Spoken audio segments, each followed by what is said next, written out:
नमस्कार, मी दीपक थोरात, महाराष्ट्र आरंभ लाईव्ह न्यूजच्या आज स्टुडिओमध्ये.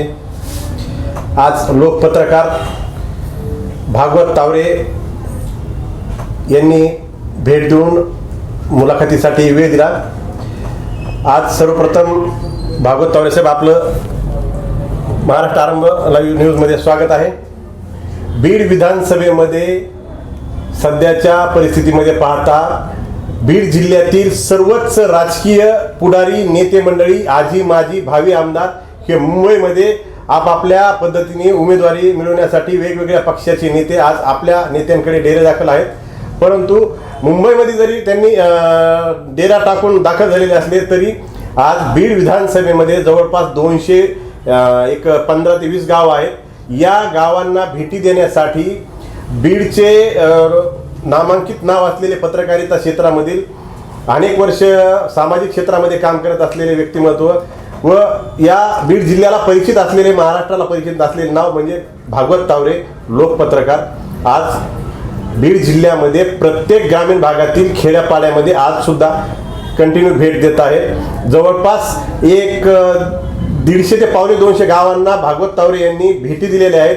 यामध्ये भागवत तावरे यांचा जनसंपर्क हा पोलीस स्टेशन, सरकारी दवाखाना व ग्रामीण भागातून येणारा बीड शहरामध्ये प्रत्येक जाती धर्मातील व्यक्तीला मदत करणे आहे. नक्कीच भागवत तावरे साहेब, आपण बीड विधानसभेमध्ये म्हणजे एकूण किती गाव आहेत आणि आपण किती गावांना भेटी दिलेल्या आहेत? मी जवळपास विधानसभेमधले काही गावं जर सोडली तर मी बहुतांशी गावामध्ये जाऊन आलेलो आहे. 142 पेक्षा अधिक आणि 215 पेक्षा अधिक अशा ग्रामपंचायत 142 अधिक आहेत आणि 215 अधिक गावं आहेत. या बहुतांशी गावांमधून मी जाऊन आलेलो आहे. बहुतांशी सरपंच असलेल्या ग्रामीण प्रतिनिधीशी माझा संपर्क झालेला आहे.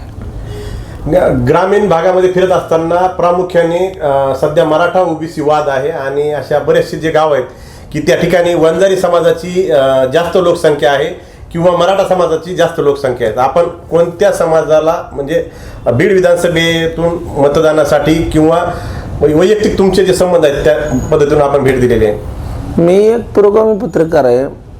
जात या निकषाने आणि या मापदंडाने मी काय संपर्क सध्या करत नाही. मराठा ओबीसी हा वाद निर्माण झालेला आहे का, तर तो तणाव निर्माण झालेला आहे. तो वर्तमान सरकारने केलेला आहे. मी मात्र प्रत्येक गावामध्ये जातो.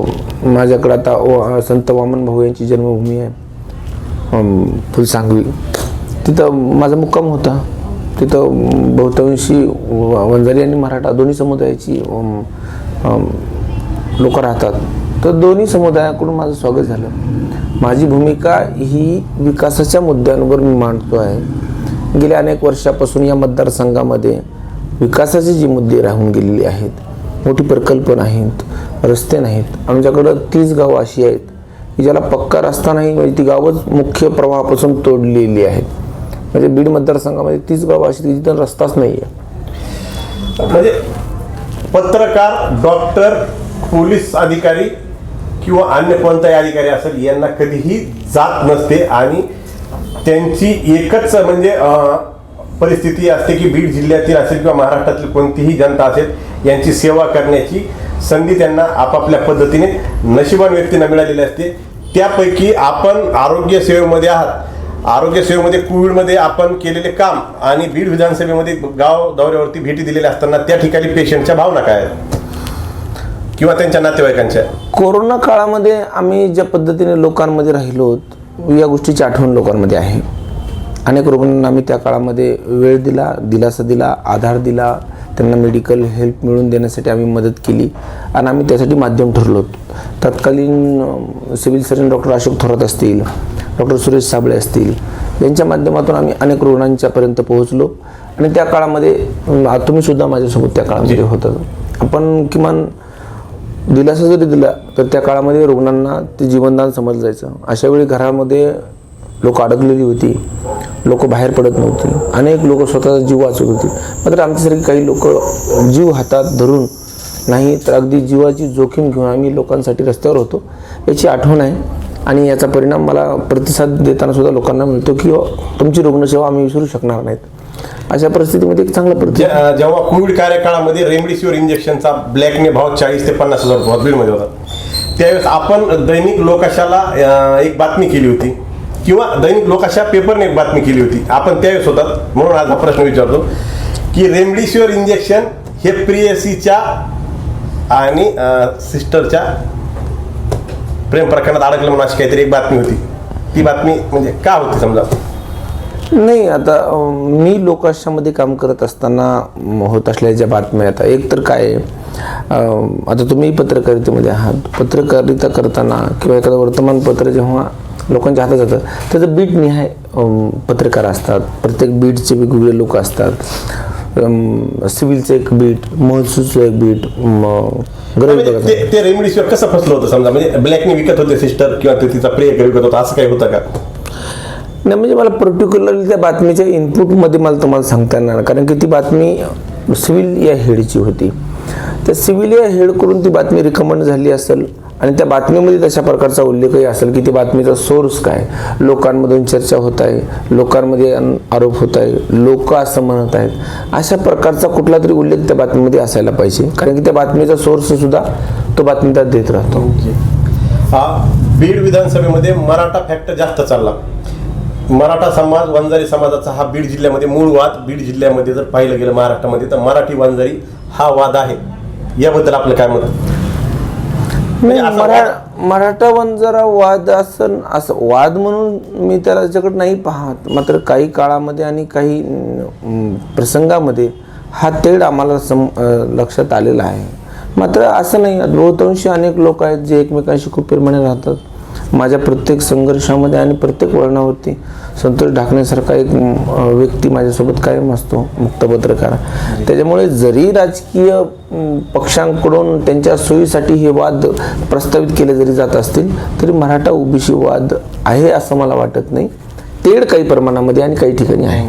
आता आपण गेले म्हणजे एक बातमी केली होती लोकांना की छगन भुजबळ हे ओबीसीचे छत्रपती, म्हणजे छत्रपतींची आणि भुजबळांची तुलना करणं हे कितपत योग्य वाटतं व का?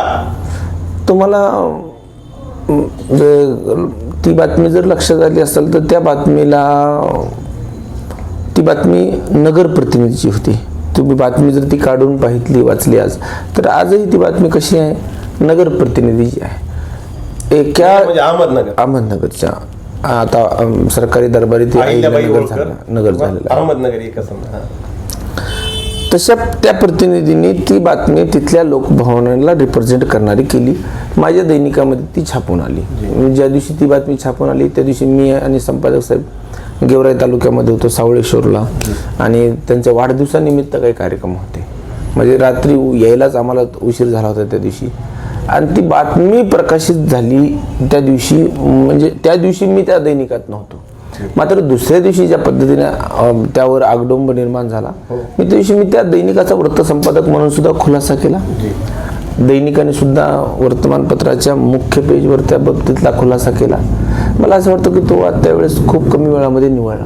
आता बीड जिल्ह्यामध्ये जो मराठा वाद चालू आहे आरक्षणाच्या संदर्भात, बीड जाळपोळीमध्ये असं म्हणजे बऱ्याचशा मराठा आंदोलकांचं म्हणणं आहे की भागवत तावरेंनी आंदोलकांच्या विरोधामध्ये बातम्या लावल्या.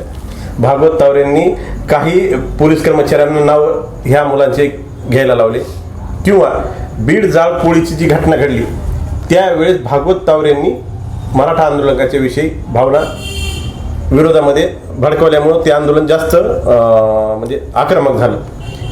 आणि सुभाष रोडवरील लोळगे यांच्या दुकानावरती जो हल्ला झाला त्याच्यामध्ये सुद्धा भागवत तावरेंनी म्हणजे एक तेल ओतलं असं चर्चा सध्या मार्केटला आहे. मी छत्रपती शिवाजी महाराजांच्या स्वराज्यामधला एक रहिवासी आहे. छत्रपती शिवाजी महाराजांच्या स्वराज्यामध्ये आणि त्यांच्या प्रशासनामध्ये 18 पगड जातीचा सहभाग होता. स्वराज्याच्या उभारणीपासून तर स्वराज्याचं संचलन करत असताना छत्रपती शिवाजी महाराजांच्या सोबत सगळ्या समाजाची आणि सगळ्या समुदायाची प्रतिनिधी होती. मराठा आरक्षणाच्या अनुषंगाने मी 150 आर्टिकल लिहिले आहेत. किती? 150. कोपर्डीच्या ताईवर झालेला जो अत्याचार आहे तो अत्याचार झाल्याच्या नंतर सुद्धा आमच्याकडे समाज माध्यमातून त्याबद्दलची प्रतिक्रिया यायली, मात्र कुठलंही दैनिक त्यावर बातमी करत नव्हतं. दैनिक लोकाशांनी त्यावरची पहिली बातमी केली. ती बातमी केल्याच्यानंतर 2 दिवसानंतर बीडच्या शासकीय विश्रामगृहावर अशोक हिंगे आणि त्यांच्या नेतृत्वाखाली मराठा समुदायातल्या अनेक आंदोलकांची एक मीटिंग झाली आणि त्याच्यानंतर दुसऱ्या दिवशी बीड बंदचं आव्हान झालं. बीड बंद केल्याच्या नंतर मग त्याच्यानंतर 8 दिवसांनी पहिला क्रांती मोर्चा, ज्याच्यामध्ये 1 मराठा लाख मराठा ही घोषणा समोर आली, तो झाला संभाजीनगरला, औरंगाबादला.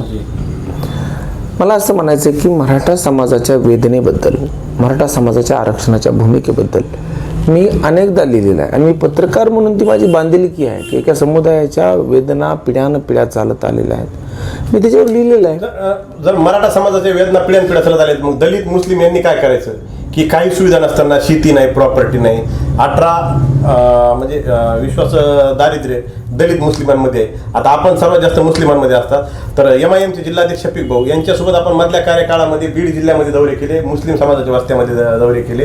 तर MIM तर्फे आपली उमेदवारी मागण्याची तयारी त्यावेळेस होती अशी चर्चा आहे. परंतु मधल्या काळात शफीक भाऊ आणि तुम्ही ह्या 1 महिन्याच्या कार्यकाळामध्ये थोडं दुरावल्यासारखं असं म्हणजे असं वाटतं कुठंतरी, आणि ते फक्त या MIMच्या तिकिटामुळे दुरावा झाल्याची चर्चा ही नाही नाही नाही नाही नाही हे बघा, 2 गोष्टी आहेत. तुम्ही 2 प्रश्न विचारले की दलित आणि मुस्लिमांच्या वेदनेबद्दल, दलित आणि मुस्लिमांच्या आरक्षणाबद्दल.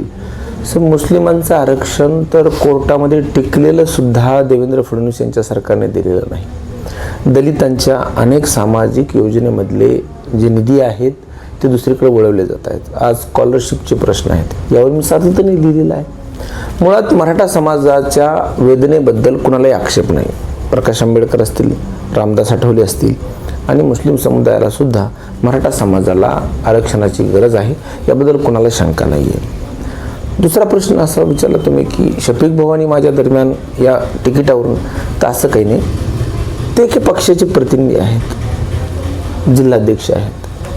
मी जेव्हा बीड विधानसभा उमेदवार म्हणून आता या प्रक्रियेमध्ये आहे, मी शरद पवार साहेबांकडे त्यांच्या पक्षाचा अधिकृत फॉर्म घेऊन मी उमेदवारी मागितलेली आहे. मी त्यांच्याकडे उमेदवारी मागत असताना MIMची एक वेगळी भूमिका असू शकते, त्याच्यामुळे आम्ही मित्र आहोत, आम्ही शत्रू नाही. त्यांची भूमिका एक वेगळी असू शकते. मनोज दादा जरांगे पाटील यांनी आंदोलन उभा केलं, त्यांचे जुने सहकारी बारस्कर महाराज नावाचे आहेत. आपण मराठी महाराष्ट्राचे TV चॅनलचे संपादक संग्राम धनवे यांना ओळखता का? हो, माझे मित्र आहेत ते. संग्राम धनवे यांनी एक बातमी केली होती की मुख्यमंत्र्याचे निकटवर्ती असलेले मंगेश चिवटे हे म्हणजे एकनाथ शिंदे साहेबांनी सांगितल्याच्या नंतर मांजरसुंब्याला एका बंद खोलीच्या मनोजदादा जरांगे पाटील व मंगेश चिवटे यांची भेट झाली आणि तिथेच तडजोड झाली, अशा आशयाची एक बातमी आली होती. त्याबद्दल आपण काय सांगाल? भेट झाली इथपर्यंत मान्य आहे, तडजोड झाली असं मी कुठेही म्हटलं नाही. त्या TV चॅनलवरती आलं होतं, असं YouTube चॅनल आहे, त्या YouTube चॅनलवर. बारस्कर महाराजाला आपण ओळखता का? अरे हो, बारस्कर महाराजांना कोण ओळखत नाही, सगळे ओळखतात, मीही ओळखतो.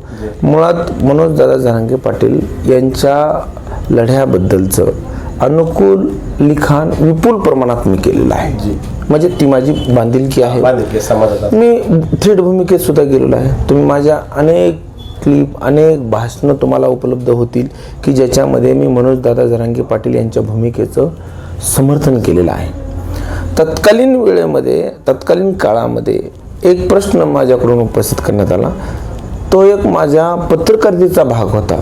त्याच्यामध्ये मी मनोजदादा पाटील यांचा दुश्वास करतो किंवा मी त्यांचा विरोध करतो असं म्हणता येणार नाही. जेव्हा की आम्ही आता अनेकदा मनोजदादा बीड शहरातले जो मराठा समाजाचे राजकीय पदाधिकारी असतील, संघटनावाले असतील, यांचं असं म्हणणं आहे की बारस्कर महाराजांना आपण संपर्क केला आणि त्यानंतर त्यांनी जरांगे पाटील यांच्यावरती आरोप केले. माझ्या कुठल्या बांधवांना असा संशय असेल, अशी शंका असेल, मला नाही वाटत कुणाला असला पाहिजे, कारण की कुणीतरी मला बोललं असतं. आज मी मराठा आंदोलकामध्ये सर्वांशी माझे संबंध चांगले आहेत, मी सर्वांशी उठतो बसतो, माझ्यासमोर असा काही कुठला आक्षेप आलेला नाही. आणि मुळात जे बारस्कर आहेत ते जरांगे पाटलांच्या आंदोलनामध्ये तिथं सहभागी असायचे नेहमी. आपली मैत्री बीडचे आमदार संदीप क्षीरसागर यांच्यासोबत जास्त होती. मधल्या काळात तीही म्हणजे मैत्री खूप कमी झाल्याची सत्य परिस्थिती सध्या म्हणजे डोळ्यासमोर येत आहे. कारण लोकसभेच्या निवडणुकीमध्ये आणि त्या अगोदर सुद्धा संदीप क्षीरसागर यांच्यासोबत आपण दिसला नाही. दोन बीडचे विद्यमान खासदार बजरंग सोनवणे यांच्यासोबत आपण म्हणजे बीड लोकसभेला कंटिन्यू फिरलात. मग धनंजय मुंडे आणि पंकजा मुंडे या बहीण भावाचा जर कुठंतरी वाद मिटला असेल तर त्या वादाच्या नंतर आपण धनंजय मुंडे यांच्याशीही आपली चांगली मैत्री होती, ती का कमी झाली समजा? हो का, मैत्री आणि राजकारण हे वेगवेगळे दोन विषय आहेत. माझी मैत्री सर्वांसोबत आहे. माझ्या राजकीय भूमिका वेगळी असू शकते. आज धनंजय मुंडे साहेब माझे मित्र आहेत, मात्र त्यांची भूमिका भारतीय जनता पार्टीच्या सोबत आहे. मी पत्रकार आणि कार्यकर्ता म्हणून नेहमी भारतीय जनता पार्टीच्या धोरणांवरती आक्षेप आणि प्रश्न उपस्थित करताना मी समोर आलेलो आहे. अशा परिस्थितीमध्ये त्यांच्या आणि माझ्या राजकीय भूमिका वेगळ्या असू शकतात. तसंच माझा आणि संदीप क्षीरसागर साहेबांच्या सुद्धा भूमिका वेगळ्या असू शकतात. आणि लोकशाही आहे ना, माझ्या दृष्टीने उमेदवार म्हणून आम्ही सर्वांनी या बाबतीतली मागणी करणं की मला उमेदवारी द्यावी पक्ष. नाही म्हणजे मराठा समाजाचे बजरंग सोनवणे आल्यामुळं आपण बाजूला गेलात अशी चर्चा आहे. कारण वंजारी समाजाचं नेतृत्व करत असताना महाराष्ट्राचं भारतीय जनता पार्टीचं देशाचं नेतृत्व करत पंकजाताई मुंडे यांना राष्ट्रीय सचिवपद आहे. त्यामुळं पंकजाताई मुंडे यांचं जर आपण एक भगिनी म्हणून का म्हणजे प्रचार केला नाही किंवा त्यांचं का काम नाही केलं, जसं की बजरंग सोनवणेसोबत आपण कंटिन्यू फिरत होतो. बजरंग सोनवणेंची पूर्ण मीडियाची जबाबदारी आपल्याकडे होती. बजरंग सोनवणेचे बरेचसे असे काही नियोजन होते की ते आपल्याकडे होते. हो, आणि बजरंग सोनवणेंनी तुमच्यावरती जो विश्वास टाकला तो संपादन समजा आपण केलाच. पण मुंडे साहेबाचं तुमचं मग मुंडे साहेबांची तुमची जर मैत्रीण आहे तर मग मुंडे साहेबांची बहीण ही आपलीच बहीण झाली ना? हो, धनंजय मुंडे साहेबांची बहीण ही माझी बहीण आहे. मला ह्याच्याबद्दल बिलकुल दुमत नाही, माझा ह्याच्यावर आक्षेपसुद्धा नाही. मात्र त्यांच्या राजकीय भूमिका आणि माझ्या राजकीय भूमिका जर वेगळ्या असतील तर आम्ही आमच्या राजकीय भूमिकेचं वहन केलं. हो, पण पंकजा मुंडे जर पुरोगामी विचाराच्या पक्षाच्या प्रतिनिधी आणि उमेदवार असत्या आणि बजरंग सोनवणे हे जर भारतीय जनता पार्टीचे उमेदवार असते तर मी जात बघून बजरंग सोनवणे यांचं समर्थन केलं नसतं. मी पंकजा मुंडे यांचं समर्थन केलं असतं आणि पंकजा मुंडे यांना निवडून आणण्याचा प्रयत्न केला असता. परळी मतदारसंघामध्ये सुद्धा तुमचं म्हणजे भरपूर क्रेज आहे. तर परळी मतदारसंघामध्ये येणाऱ्या काळामध्ये शरद पवारांच्या राष्ट्रवादीला साथ देणार का अजित पवारांच्या राष्ट्रवादीला साथ देणार? म्हणजे धनंजय मुंडेंच्या विरोधामध्ये जो उमेदवार येईल त्याच्यासाठी आपण त्या ठिकाणी स्टेजवर जाणार किंवा नाही जाणार? म्हणजे बजरंग सोनवणे यांचे म्हणजे आपण एक मैत्रीपूर्ण जवळचे संबंध आहेत आपले. मला पक्षीय पातळीवर पाहण्यापेक्षा मला भूमिकेच्या पातळीवर पहा. माझी भूमिका ही सेक्युलर आहे, माझी भूमिका ही पुरोगामी आहे.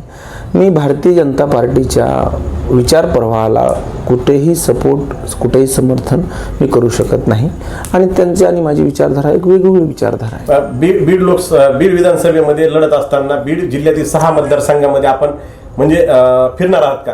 शरद पवारांच्या राष्ट्रवादीसाठी किंवा मनोजदादा जरांगे पाटील यांच्या राष्ट्रवादीसाठी कोणासाठी फिरणार?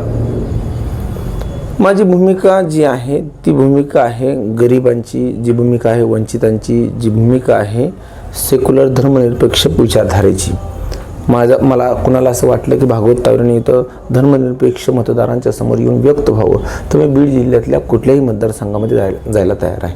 अगदी मी इथं उमेदवार असताना सुद्धा. बीड विधानसभेमध्ये जर मनोजदादा जरांगे पाटील यांनी आपल्याला उमेदवारी दिली तर आपण लढणार आणि शरद पवार साहेबांनी दिली तरी आपण लढणार. दोन्हीपैकी कोणाला जास्त? नाही, मी माझं असं आहे की दोन्ही पातळ्यावरती जो धागा आहे तो समधागा आहे. कुठला? भारतीय जनता पार्टीच्या सुडाच्या अगदी प्रचंड खालावलेल्या राजकारणाचा जो काही स्तर आहे भारतीय जनता पार्टीचा, त्याला विरोध करताना दोन्ही नेतृत्व दिसत आहे. मला दोन्ही नेतृत्वाच्या कुठल्याही पातळीवर मी त्यांचा प्रतिनिधी म्हणून जर निवडणुकीच्या रिंगणात असेल तर मी अगदी समाधानाने लढणार. महाराष्ट्रामध्ये पश्चिम महाराष्ट्र शरद पवारांनी पूर्ण काबीज केला, विदर्भातही काबीज करण्याचा महाविकास आघाडीचा प्रयत्न आहे.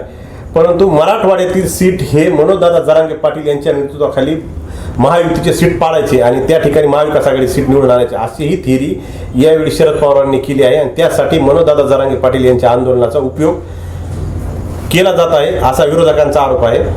त्याबद्दल आपण काय सांगाल? नाही, तो विरोधकांचा आरोप आहे. तो ज्यांच्याबद्दलचा आरोप आहे त्यांनी याच्यावरती उत्तर द्यावं.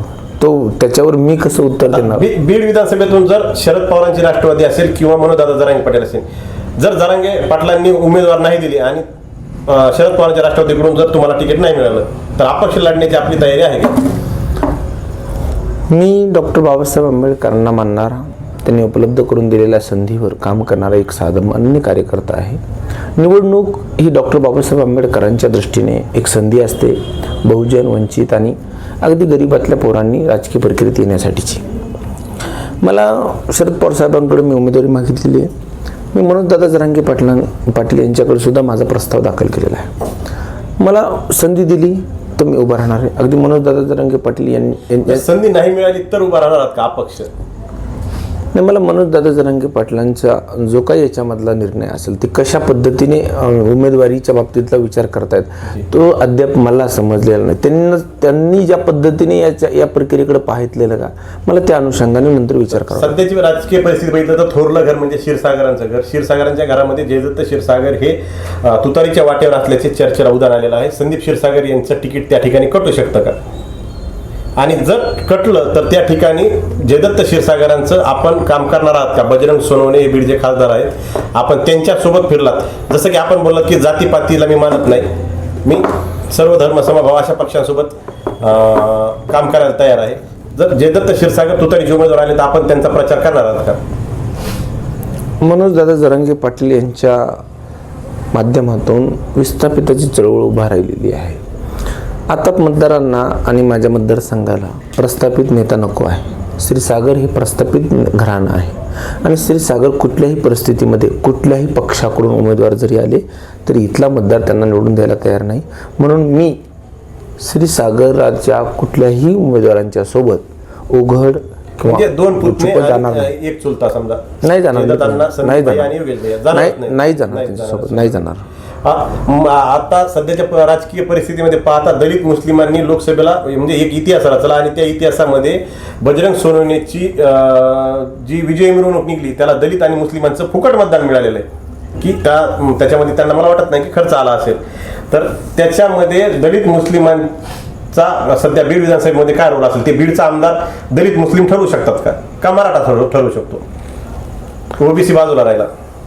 मुळात तुम्ही ज्या समुदायाची नावं घेतली याशिवाय सुद्धा ओबीसी समुदायामध्ये सुद्धा भारतीय जनता पार्टीसाठी आक्षेप असलेला एक मोठा मतदार आहे.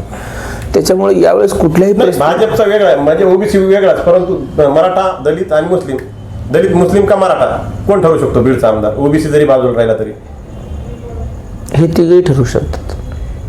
दलित मुस्लिम आणि मराठा म्हणजे दोन्हीपैकी एक, दलित मुस्लिम किंवा मराठा. नाही, आम्हाला असं म्हणता येणार नाही. तसं म्हटलं तर ते अन्यायकारक ठरेल त्या समुदायाच्या राजकीय शक्तीच्या बाबतीत. तसं मला म्हणता येणार नाही. मी एक सामान्य कार्यकर्ता आहे. माझ्या दृष्टीने उमेदवार म्हणून जेव्हा मी या गोष्टीकडे पाहतो असं ऐकायला भेटतंय की बजरंग सोनवणेंनी संदीप क्षीरसागरांचा पत्ता कट करत तिथं भागवत तावडेंची शरद पवारांच्या राष्ट्रवादीकडे तिकिटाची मागणी केलेली आहे. हे सत्य आहे का? शरद पवार गटाने म्हणजे त्या पक्षाने अधिकृत माझा फॉर्म मागून घेतला. मी त्याचं जे शुल्क आहे ते भरलं.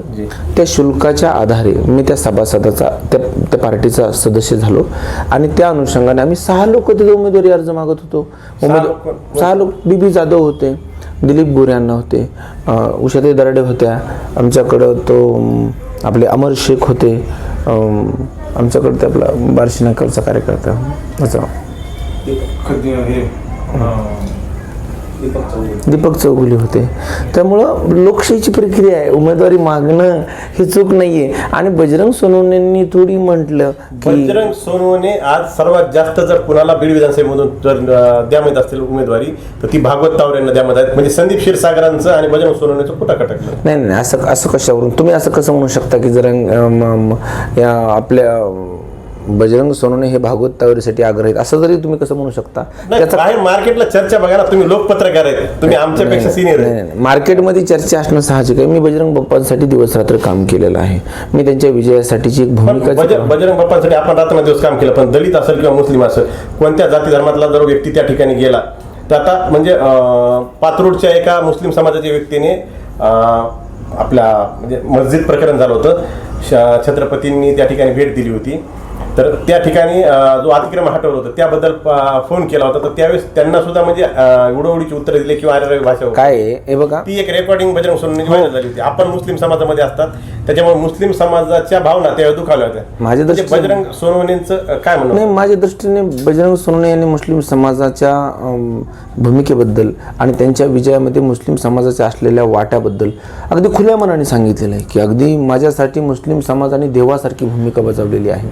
विशाळगडच्या मस्जिदीच्या संदर्भात सुद्धा त्यांचं एक लेखी पत्र आलेलं आहे. त्यांनी खूप त्या घटनेचा निषेध केलेला आहे. आणि आता एखादा कॉल व्हायरल झाला, समोरची व्यक्ती कशी संभाषण करते किंवा कसे कॉल रेकॉर्ड होतात याच्याबद्दल आपल्याला चांगल्या पद्धतीने माहिती आहे. अनेक कॉल फर्जीसुद्धा असतात. त्याच्यामुळं माझ्यासाठी जी भूमिका महत्त्वाची ती उघड त्यांनी जी लेखी दिलेली आहे, बजरंग सोनवणे यांची उघड भूमिका जी त्यांच्या पत्रावर होती ती मी महत्त्वाची समजतो आणि ती मुस्लिम समाजाला आवडलेली आहे. बीड शहरामध्ये आपण फिरत असताना किंवा बीड जिल्ह्यामध्ये आपण फिरत असताना आपल्या दिंद्रूरच्या स्मशानभूमीचा एक प्रश्न होता. त्या ठिकाणी आपण भेट दिली होती, त्या ठिकाणी आपली सभा लावली होती. तिथला जो प्रश्न आहे तो म्हणजे हिंदू मुस्लिम दंगल घडण्याच्या अगोदर आपली भूमिका काय असेल? कारण नाही बघा, माझी भूमिका सलोख्याची नेहमी राहिलेली आहे. दिंद्रूरच्या स्मशानभूमीचा विषय तिथल्या बाजारहाटावर अतिक्रमण केल्याच्या बाबतीतला आहे. माझं म्हणणं असं आहे की तिथल्या स्थानिक नेतृत्वाने त्या मुद्द्याचं राजकारण करू नये. पोलीस प्रशासनाने सुद्धा ज्या पद्धतीने मयताच्या कुटुंबियावरच गुन्हे दाखल केले 75 लोकांवरती, माझ्या दृष्टीने ते अत्यंत वेदनादायी होतं. म्हणून मी म्हटलं मुस्लिम समाजाच्या भावनेच्या कदर आम्ही केली पाहिजे आणि किंवा नाही जिवंतपणे आम्ही कोणाला समजू शकलो तर किंवा त्यांना मेल्याच्या नंतर तरी त्यांचा सन्मान व्हावा. बीडचे पालकमंत्री धनंजय मुंडे व पंकजाताई मुंडे हे बीडच्या रेल्वे स्थानकाला डॉक्टर बाबासाहेब आंबेडकरांचं नाव देण्यात यावं म्हणून एक शब्दही बोलत नाहीत. आपण त्या आंदोलनामध्ये सहभागी होतात, आपण त्या ठिकाणी भाषण केलं, त्याबद्दल आपलं मत? नाही, माझं मत हे असं आहे की डॉक्टर बाबासाहेब आंबेडकर यांचं नाव कुठल्या रेल्वे स्टेशनला देण्यात यावं ही मागणी करण्यासाठीचं आंदोलन करणंच दुर्दैवी आहे. अशी वेळच नाही यायला पाहिजे. जर इथल्या समुदायाला, इथल्या बांधवांना वाटत असेल की बाबासाहेबांचं नाव देऊन आम्ही काहीतरी प्रेरणा देणार आहोत तर त्याच्यावर आक्षेप असण्याचं काही कारण नाही. शेवटचा प्रश्न की आपण मूळचे नाळवंडी गावचे रहिवासी आहात आणि महाराष्ट्रामध्ये नाळवंडी गावचा रस्त्याचा प्रश्न हा TV चॅनलच्या बातम्याच्या माध्यमातून रडलेला आहे. एक कार्यकर्ता बीडचे खासदार बजरंग बाप्पा सोनवणे यांच्याकडे केजला गेले होते. त्यांनी गेल्यानंतर म्हणाले हे काय पंधरवड्या वाटला का खासदार निधी नाळवंडी ते बीड रस्त्याला? तर त्याबद्दल आपण का बोलणार नाहीत? आणि म्हणजे अजित पवार गट असेल, शरद पवार गट असेल किंवा विरोधक आणि सत्ताधारी यांच्याकडे आपण जर प्रश्न उपस्थित केला तर तो रस्ता म्हणजे एक चांगल्या पद्धतीचा होईल आणि लवकर होईल. परंतु आपलं गाव असल्यामुळे आपण त्या ठिकाणी तो रस्त्याचा प्रश्न का उभा नाही केला? मी त्या रोडच्या अनुषंगाने अनेकदा प्रश्न मांडले. तिथं प्राध्यापक ज्ञानेश्वर राऊत ज्यांची ती क्लिप व्हायरल झाली होती त्यांनी 8 दिवस आंदोलन केलं होतं. अगदी दिवस रात्र तो तिथं झोपला होता. नंतर पाण्यामध्ये सुद्धा त्यांनी आंदोलन केलं आणि माझ्या गावचा तो प्रश्न अनेक वर्षापासूनचा आहे. तुम्हाला सांगा, खासदार फंडाची जी रक्कम असते ती रक्कम 5 कोटी रुपये असते. 5 कोटी माझ्या माहितीच तो 5 कोटीच्या आसपास. त्या रोडला जर मजबूत रोड करायचा असेल तर रोडला 10 कोटी रुपये लागतात. म्हणजे एकाच रोडला 10 कोटी रुपये लागतात. आणि तो रस्ता जो आहे त्या रस्त्यावर माझा हा बाईट चालवा, त्या रस्त्यावर उद्योगमंत्री उदय सामंत यांनी डॉक्टर योगेश क्षीरसागर यांच्या नाट्य संमेलनाच्या उद्घाटनामध्ये मंत्री म्हणून आपण नाळवंडी बीड या रोडसाठी 6 कोटी रुपये देत आहोत याची घोषणा केली होती. डॉक्टर योगेश क्षीरसागरांनी तशा पद्धतीच्या बातम्या देखील छापून आणलेल्या होत्या.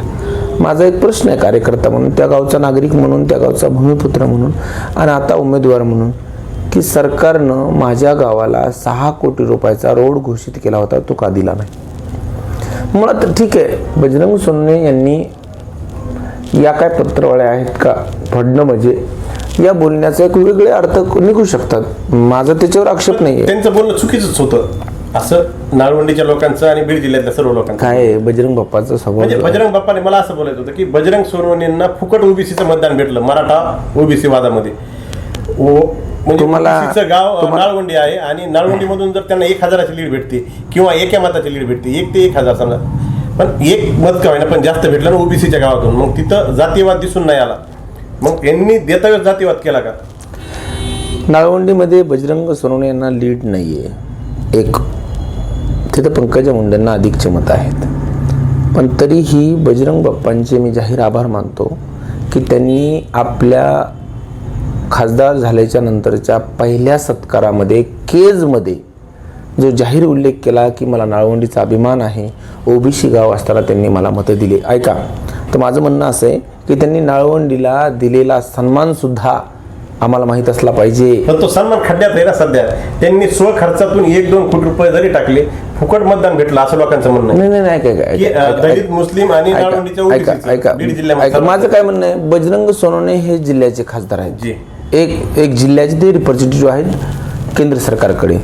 सर मी म्हटलं ना, मी ज्या मतदारसंघामध्ये फिरलो 30 गावं अशी आहेत साहेब, तिथं रस्ताच नाही. माझ्या गावाला रस्ता आहे, तो खराब आहे, तो आम्हाला दुरुस्त करून हवा आहे. मान्याचा वाडा नावाचं एक गाव आहे या बीड मतदारसंघामध्ये. साहेब रस्ताच नाही आहे त्या गावाला जाताच येत नाही. किती कमालीची गोष्ट होती. ज्याला जर तिथे एखाद्या आरोग्याचं पेशंट असेल, रुग्ण असेल, साहेब तिथं पण माणसं राहतात ना. म्हणजे इथल्या सरकारनं इथल्या ग्रामीण रस्त्याची जी वाताहत केलेली आहे ती नाळवंडी असेल किंवा मान्याचा वाडा असेल, दोन्ही पातळीवर. बीड विधानसभेमधला मुस्लिम समाज आपल्यासोबत भरपूर आहे, बीड शहरामधला सुद्धा. तर आपल्या गाड्यामध्ये भगवा हिरवा जो म्हणजे गमजा असतो, त्या अशा बऱ्याचशा गमजावरती बऱ्याचशा जणांचं म्हणणं आहे की म्हणजे हा स्टंटबाजी का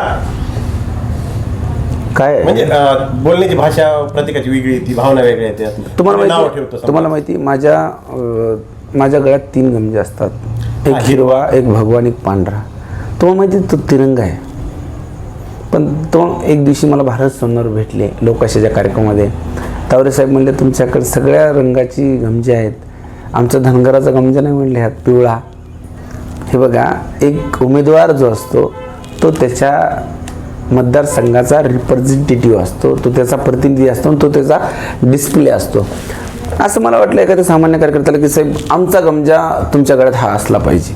साहेब मी त्याला नाकारणार आहे का? ते गमजे मी माझ्या गळ्यात जनतेने टाकलेत. हा भगवा हा घ्या तुम्हाला आमच्याकडून, हा निळा हा घ्या, हा हिरवा हा घ्या, हा पिवळा हा घ्या. एक पिवळा नाही दिसला तर भारत सोडून म्हटले ना मला की अरे आमचा नाही दिसत त्यात.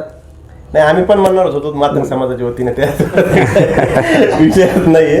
पण ते आता तुम्ही समजा म्हणजे हे झालं आता म्हणजे शेवट आता करूया. आणि बीड विधानसभेमध्ये जर मनोजदादा जरांगे पाटील असेल, शरद पवारचे राष्ट्रवादी अपक्ष आपण लढणार का फिक्स? मला मनोजदादा जरांगे पाटील आणि शरद पवार साहेब मला संधी देतील आणि मी त्या संधीचं सोनं करेल. आणि मनोजदादा जरांगे पाटील जर म्हणाले की लढायचं नाही अपक्ष किंवा आपल्याला फक्त पाडायचे, तर आपली भूमिका काय असेल? बिलकुल, मी ते जे सांगतील त्यांच्या त्या पद्धतीने. महायुतीचे जर पाडा म्हणले मनोजदादा जरांगे पाटील आणि महाविकास आघाडीला जर सपोर्ट करा म्हणाले अंधारातून, तर मग ते अंधारातली गोष्ट आहे. म्हणजे राजकीय तडजोड कुठेतरी मनोजदादा जरांगे पाटील यांच्या आंदोलनाच्या आडून चालू आहे असे म्हणायला हरकत नाही. असं नाही म्हणता येत. ते अत्यंत पवित्र आंदोलन आहे आणि त्या पवित्र आंदोलनाचं ते नेतृत्व करत आहेत. नाही, मनोजदादा जरांगे पाटील यांनी जो म्हणजे आंदोलन उभारलेले ते महाराष्ट्रामध्ये नाही तर जगामध्ये त्यांचं नाव झालेलं आहे आणि सर्वसामान्यांसाठी झटत आहेत.